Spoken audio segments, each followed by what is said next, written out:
2013 was the year of Luigi. Right. We were celebrating all things Luigi, and I'm your Luigi on the show. Right, This is also kind of my year too. Yes, it but was. now it's What's time for us happening to to your take a look at the very last piece of punctuation. They snuck it in. Yeah, it's called Dr. Luigi. Now, correct me if I'm wrong, there was already a game called Dr. Mario. Yeah, don't adjust your chronoscope time travel machines that take you back to the late 80s, where Dr. Mario was a Game Boy game. It was on the old black and white Game Boy. He's got his thing on his forehead, that thing that's like a mirror that they used to have on old doctors. And he's got on the white lab coat, so boom, doctor. He's a doctor now. All the viruses in the game, red, yellow, and blue. They got little frowny faces on them. They look like this. Squiggly lines and sort of beigey. Doing my virus imitation. No, it's good. Yeah, well, they look like Space Invaders. So how does the game work? Every Match 3 game in existence, and there are about a quadrillion of them on the iOS store right now, or the Google Play Store, has lifted the exact same game style as this game. Nintendo has repurposed this exact same game style a million times. We know this game intrinsically. Wait a second. It's as much a part of a rant is coming. Puzzle game history as Tetris, and I think your analogy of anywhere within 6 feet of us there is a Tetris game. Tetris exists somewhere.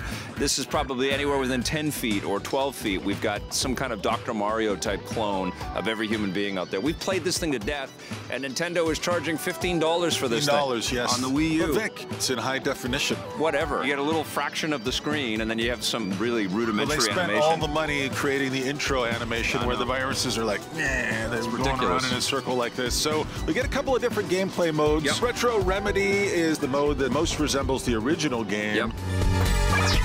There's another mode in there called Operation L. Now, what this does is, I'm going to use your word, kludges together a couple different pills to form an L shape, and so you have to take the L-shaped pill and maneuver that in between the viruses. Ratchets it up the difficulty a little bit. Yeah, so it actually makes the game a little bit easier, but if you screw up and you misplace just one of those L things, you're in trouble. I like the other mode. Virus Buster. Yeah, Virus Buster, where you're actually controlling on the gamepad. On the gamepad, you use the stylus and you actually maneuver the little pill into the spot as a whole bunch of viruses are all dropping at the same time. Or are they pills that are dropping at the same time? The pills are dropping.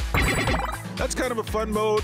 I wish for $15. There's online multiplayer as well. That they tried anything. Yeah. Something. This is like a mini game. And this is an insult to Luigi's everywhere. I know. I think. Yeah. And they released it on New Year's Eve. So anybody that downloaded it and played it on New Year's Eve, Happy New Year. Terrible way to ring in the New Year from Nintendo. No, listen, we talked about this on the walk over here.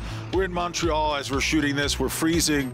But we are inflamed with anger at the fact that this is a game that Nintendo should have made free to everybody. It should have been a gift as the year of Luigi. Thank you for supporting us. It's a Wii U exclusive, so anybody that has supported Nintendo and bought this console, which is obviously struggling in the marketplace, they should have been rewarded with a free download of this as a holiday treat. Instead, Nintendo is desperately trying to get $15 out of people with this nostalgic hook, and this is preposterous. This game would not cost more than 99 cents anywhere else. It's ridiculous. You trotted out the P word there. I love when you use preposterous. It's preposterous. What are you going to give Dr. Luigi? I'm going to give it what it deserves, Vic. And this is a message to you, Nintendo. It's a 3 out of 10 from me. Yeah, it gets a 5 from me.